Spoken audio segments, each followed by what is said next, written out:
اور اللہ ہی کی عبادت کرو اور اس کے ساتھ کسی چیز کو شریک نہ بناؤ، اور ماں باپ اور قرابت والوں اور یتیموں اور ناداروں اور رشتہ دار ہمسایوں اور اجنبی ہمسایوں اور پاس بیٹھنے والوں اور مسافروں اور جو لوگ تمہارے قبضے میں ہوں سب کے ساتھ حسن سلوک کرو۔ بے شک اللہ تکبر کرنے والے، بڑائی مارنے والے کو دوست نہیں رکھتا۔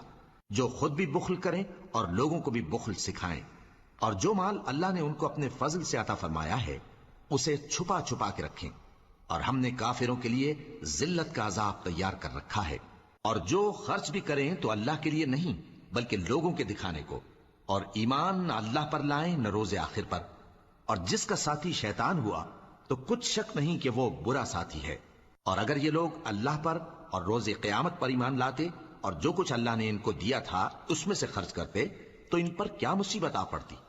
اور اللہ ان کو خوب جانتا ہے۔ اللہ کسی کی